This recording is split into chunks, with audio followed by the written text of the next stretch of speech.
ला खा ला। तुम्हारा मुँह में खाएंगे हम तो जूठा है। खाए के पड़बे करी। खा जूठा खाएंगे हम, बताइए। खा ले ला न कहता जूठा खाएंगे। तुम्हारा मुंह में सब भाप मेरे पेट भर गए।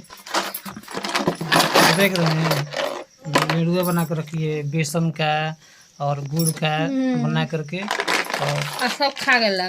लाई जैसा होता है, बेसन का होता है, अच्छा लगता है। डेली खाती है, हमको खाने को मिलबे नहीं किया। जब देखो तो डिब्बा पर नहीं पकड़ ले रहती है। सब खा गए ना, कहते ना खाने। हम नहीं खाएंगे।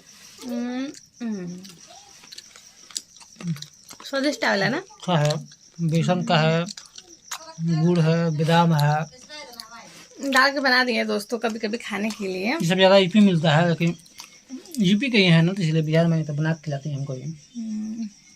तो लगेला कि यूपी में अच्छा खाना, अच्छा चीज़ ना बने। हर जगह का कुछ ना कुछ अलग चीज़ होता है। यूपी में गए थे ना, तो वहाँ पर लोग बेचा था ठेला पर बैगन के पकौड़ा, क्योंकि बैगन का पकौड़ा बिहार में कोई जानबे नहीं करता कि बैगन का ही पकौड़ी बनता है। और हमें ना चना के कचौरी ये जाना नहीं, उधर कचौरी नहीं मिलेगा।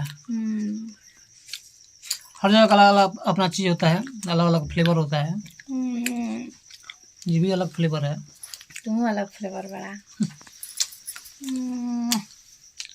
यूपी बिहार के प्यार कामयाब रहेगा। ठीक है दोस्तों, अच्छा से कामयाब रहो। आप लोग ऐसे अपना प्यार आशीर्वाद देते रहिए और हम लोग को अपना सपोर्ट दीजिए। तो मिलते रहेंगे ऐसे ही आप लोगों से। नमस्ते।